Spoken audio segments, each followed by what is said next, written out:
Gentiles amigos, les habla Luis Mendoza. Bienvenidos a Personalidades. Durante mi estadía en Francia, más propiamente en el Festival Mundial de Folclore que se lleva a cabo en Conflans, tuve la suerte de encontrarme con un gran ser humano.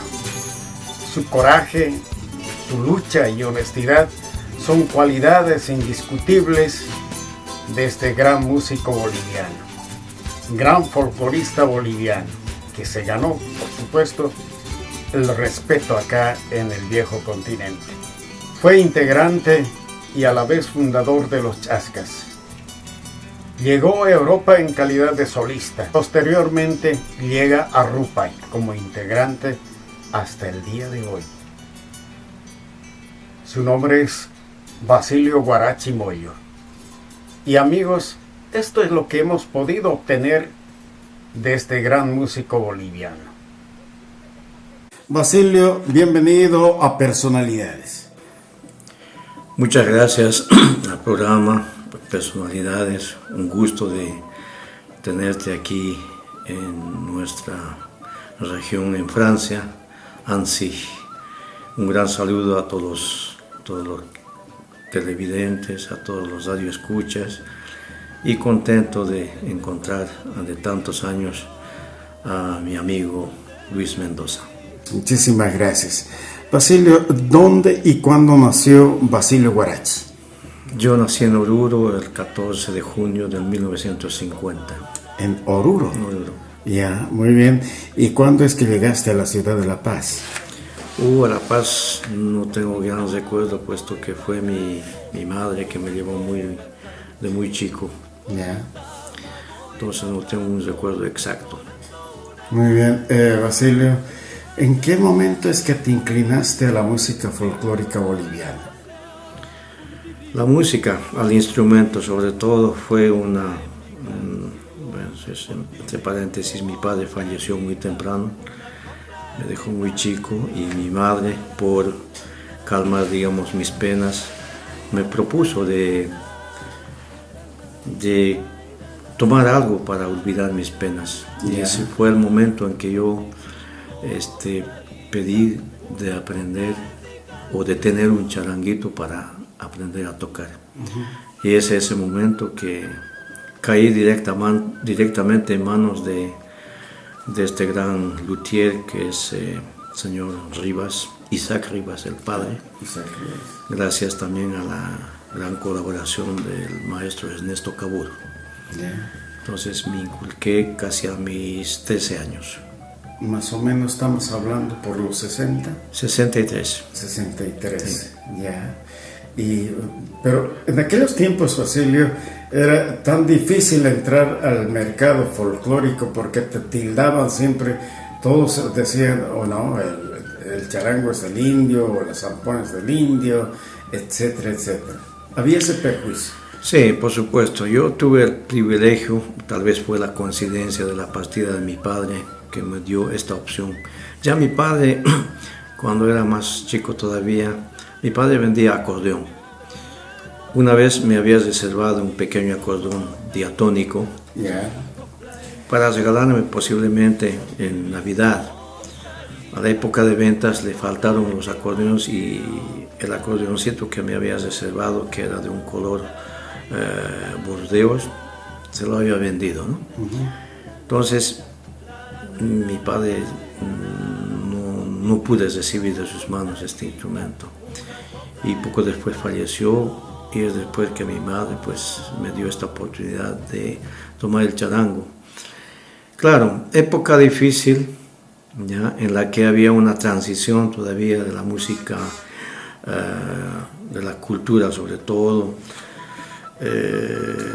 Como yo digo, siempre tuve suerte en ese momento para poder aprender, digamos, este instrumento, lo cual me llevó a grandes distancias. Conocí Europa, conocí África, América, por supuesto, norte y sur, y pues yo, no sé, tal vez agradecer a mi madre que me dio la opción, digamos, de tomar este instrumento, en un momento, como tú dices, donde había, digamos, un cambio, en realidad. El cambio en ese momento ya estaba pasando, porque ya las primeras sonoridades ya llegaban a la ciudad con la quena, el charango, ya Ernesto Cabur ya había demostrado, digamos, las grandes cualidades que él tenía, y el instrumento ya llegaba a tener, digamos, una personalidad en el mundo artístico. ¿Tiene algo que ver Ernesto Cabur en tu carrera? Sí, por supuesto. Sí. ¿Mucho o poco? Mucho, mucho. ¿Puedes contarnos? La verdad es que la señora Marina Aramayo, mamá de Ernesto Cabur Aramayo, eran amigas con mi mamá, se conocían. Fue una gran ventaja, porque cuando yo le pedí un charango a mi mamá, o bueno, yo sabía a quién iba a dirigirme. Entonces, gracias al conocimiento de nuestras mamás, pudimos, digamos, yo pude aproximarme un poco más de Ernesto Cabur, quien me dio los primeros pasos y las primeras notas en este instrumento. Entonces, yo agradezco a estas dos almas benditas que hasta hoy en día y siempre les recordaré. Y son eventos que para mí marcaron muy profundamente mi vida. Alguien me decía de que Ernesto Cabur en un momento se constituye como tu hermano mayor. ¿Fue así?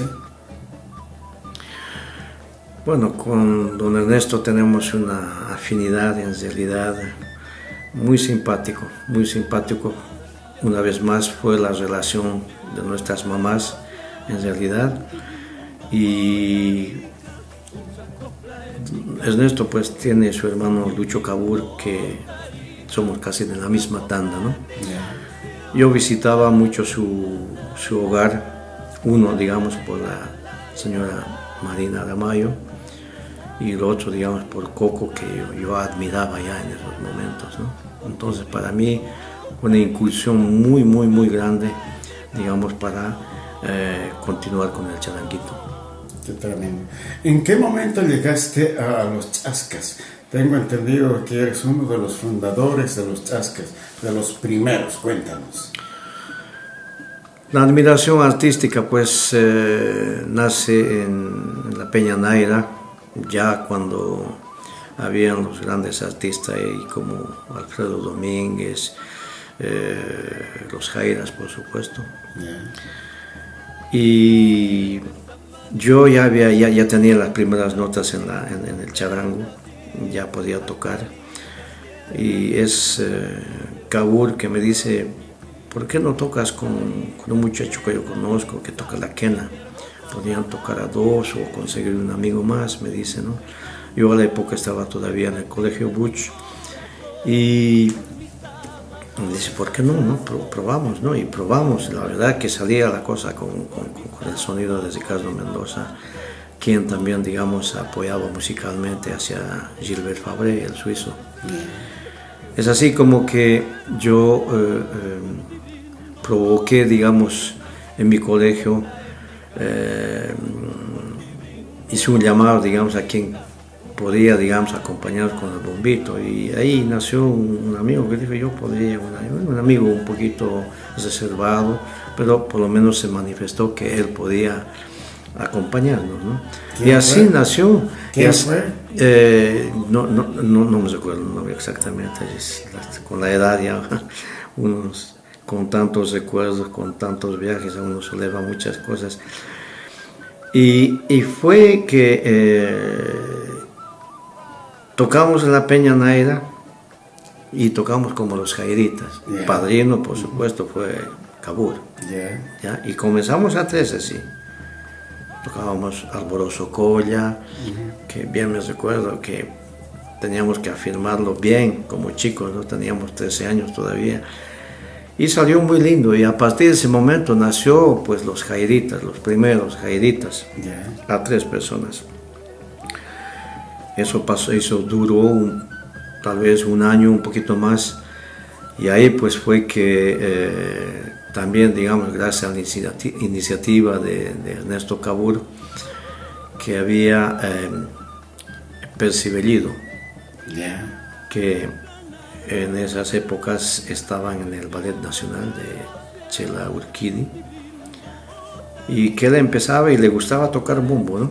Y cantaba un poco, así que ahí apareció, digamos, la presentación de que podíamos formar, digamos, un grupo, ¿ya? Y hicimos los Chascas, que todavía no eran los Chascas, hicimos con Percy Bellido, Ricardo Mendoza y otro amigo que tocaba la guitarra, igual el nombre se me va en este momento, y es así como nacen los Chascas, ¿no?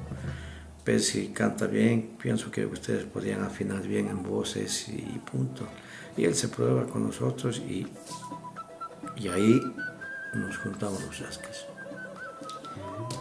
Gualberto llega con un timbre de voz que marchaba perfectamente con la de Percy, con algunos, digamos, arreglos que justamente el arreglista, el campo musical era Gualberto que manejaba. Y es así como los Chascas nacen en el año 1968. 68. Como Chascas. ¿Cuál ha sido el éxito mayor en ese tiempo? ¿O cuándo empiezan a grabar? Los festivales. Yo pienso, el año 68 nace una línea, nace una personalidad, porque aquellos tiempos era muy lindo. Había muchos grupos, cada quien con su estilo, con su repertorio, y pues los Chascas tenían que crear su propio repertorio, su propio estilo, ya comenzando del nombre. Entonces fueron varias las melodías con las que los Chascas se hicieron conocer. Los recuerdos, podemos nombrar muchas, pero lo más que destacó a los Chascas fue Recuerdos, fue Tendrás un altar, fue de don Gumersindo Licidio, esta famosa morenada, La Mariposa, a la cual fue Gualberto Valenzuela que le puso la letra, el texto. Yo pienso que fueron en la época hasta los años 70 más o menos los que más dieron, digamos, realce en el repertorio los Chascas. Y de festivales podemos hablar, por ejemplo, de los primeros festivales donde ustedes asistieron. Fue en el Festival Lauro, Cochabamba, en la cual la primera vez obtuvimos el disco de plata y al año siguiente el disco de oro por el mejor grupo y por la mejor venta de discos. ¿A raíz o por qué motivo saliste de los Chascas? ¿Perdón? ¿A raíz o por qué motivos abandonaste los Chascas? Sí, abandonar sería tal vez una palabra muy fuerte. Tuve otra suerte, ya, que fue un señor francés de nombre Jean Milan, que se fue a Bolivia y quería traer el grupo Rupay a Europa, por intermedio de la Peña Naira, por intermedio de Ernesto Cabur. Entonces, mucho antes de los Jairas, de los Rupay, Ernesto Cabur retornó al país, ¿ya? Después de los Jairas. Sí, los Jairas se quedaron en Suiza, retornó y don Ernesto me dijo, sabes que yo me he vuelto y los Jairas están buscando un charanguista, andate, me dijo. En ese momento yo estaba atravesando un periodo difícil con Gualberto Valenzuela. Habíamos sufrido la separación de los Chascas, de los cuales se fueron Percy Bellido se fue a los Caminantes y Ricardo Mendoza se fue a los Payas. Y en un momento dado nos encontramos solos con Gualberto Valenzuela. A Aparte de eso, yo estaba en mis estudios en el Colegio Buch y tuve que abandonar esa proposición. Y dije, no vine para integrar los Jaides. Me quedé y vino otro colega que estudiaba conmigo en el Colegio Buch y vino a integrar los Jaides en Suiza. Entonces me quedé, pero la segunda proposición, cuando llegó este señor francés Jean Millan para traer al quinteto Rupay o a los Rupay, buscaban solistas. Un solista en charango y otro solista en quena. Solista en quena estaba Lucho Caburo. Otra vez fue la proposición. Ahí, como dije, bueno, intentaré, ¿no? Entonces, ahí nació la idea, digamos, de abandonar a mi madre, mis estudios que estaban por culminar ya, y tuve que quitar el país con Rupay, pero como solista, al lado de Lucho Caburo. Había un afiche que era en Lima, hicimos el afiche los Rupay y acompañado de los solistas Lucho Caburo, Basilio Guarachi. Y llegamos hacia Europa con ese afiche. ¿Por qué años estamos hablando? Estamos hablando de fines del 72.